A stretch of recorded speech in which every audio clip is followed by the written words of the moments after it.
as I am today talking about only on the left, I would say that to feel miserable for nothing at all is also wrong, is being unjust to yourself. The people who are left-sided must know that they are the spirit, that they are that beauty which has to come, which has to express itself, that they are not the people who have to suffer all the time and to live like miserable people. They are not. But because they take so much upon themselves, bear so much upon themselves, they become like that. And to avoid that bearing up, they may take to some other habits. You see, many people take to alcohol also for reason because they can't bear the pangs of life. They can't bear. That's why they take to. But once the spirit is awakened within you, you become so strong.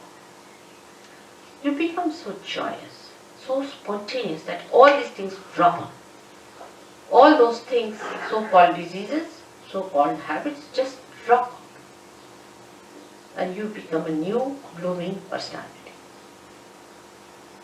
Now, the basics of having this center within you, you can blame God for that. Why did He give us these centers on the left-hand side? What was the need? He should not have given us these left-sided ones, so we would have been just in the center to go. But the trouble is, the human beings have to know in their own freedom how to deal with themselves. They have to learn little hard way, the wisdom. They have to know by going to extremes, we have suffered. They have to realize it. Because if they have to become truly, absolutely free, they have to rise in their wisdom. If they are not wise people, then they cannot enter into the kingdom of God because they will be abandoned people. Say, people who are abandoned, who don't understand any laws and regulations, if you get them in England, we'll have to put them in jail. In the same way, human beings who have not got that wisdom within themselves, through sufferings only one learns, but we should not ask for suffering. When we ask for sufferings, we are asking actually for mistakes to begin with. How will you suffer if you do not commit mistakes? So when we ask for sufferings, we are committing mistakes. So what we should ask for is nothing but our spirit. And if you ask for your spirit, it is your own and you have to get it. It is in your own right that you are going to get it. It's no way that I am obliging you or doing something special for you. It's all there. You are like a light which is just to be enlightened, because I am an enlightened light. And you become an enlightened light and you can enlighten other lights also. It's very simple. If you become an enlightened light, you can enlighten others. You don't have to bother about anything else there. You become an enlightened light yourself. That's the point. It is all there. It is all your own. You have to just have it.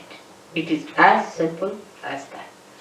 There is nothing very complicated as these people make it, or anything that these philosophers have put before you. Nothing of the kind.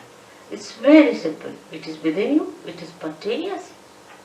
It is a living process. As in living process you have become human beings, you are going to become superhuman beings. It's absolutely spontaneous. You can't pay for it. How can you pay? I mean, an absurdity. If it is a living process, how can you pay? How much do you pay to the tree to grow up? I mean, in anything living, do we pay anything? How much do we pay our nose to breathe? Can we pay for it? It's absurd. It's ridiculous. The way we pay for it, we cannot. It's a living process. You have to become, an egg has to become a chick. Now, how much do you pay to an egg to become a chick? Or how much does an egg pay to the mother for becoming a chicken? It's that ridiculous. But we never understand that living things are so spontaneous. We never see living. We live with matter, with the dead, not with the living things. If you start watching a tree, you start watching a flower, how it becomes a fruit. You can't even watch because it's done so slowly. You can't even watch a flower becoming a fruit. Suddenly you find all coming up.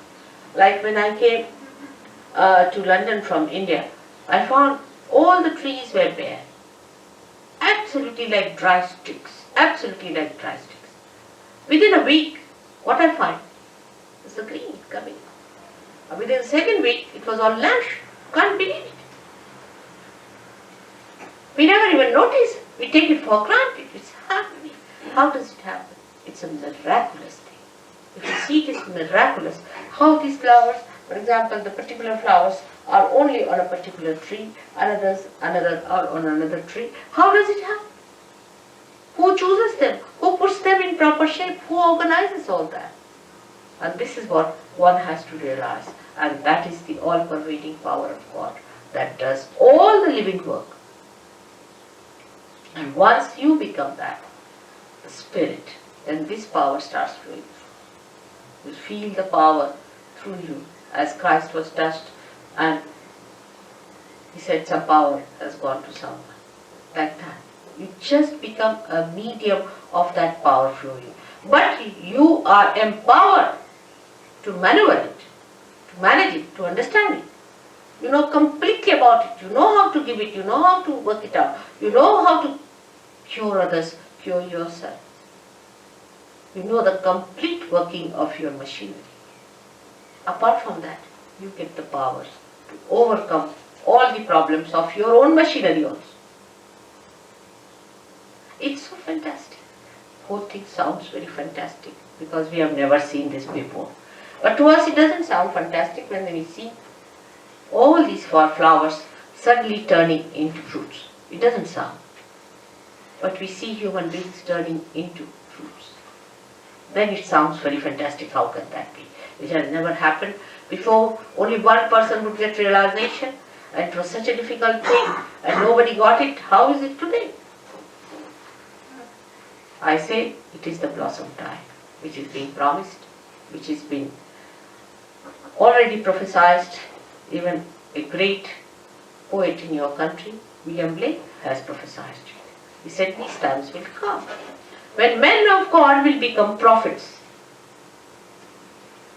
And these prophets will have power to make other prophets. I mean, nobody could be more precise than Blake, I tell you. He was so great to say this will happen. And this is what we have to expect when we go to anybody for seeking. Have we become prophets? And what is a prophet? Prophet is a person who is a collective being and who knows all about it. Who is the master? We call prophet a master. And that's what you have to become, the master. And that mastery is very simple because it's all built within you. Just it has to be connected. Like anything like a television set is to be connected to the mains. It's all built in, it's there. It just starts working. In the same way, you are that. You are that. Just it is to be connected. Whatever may be your caste, community, race, nationality, shapes, heights, anything, whatever it may be, makes no difference because all of you have got this great thing within you, this power of a rebirth. And you are to be born again and you will be born again. Why not today?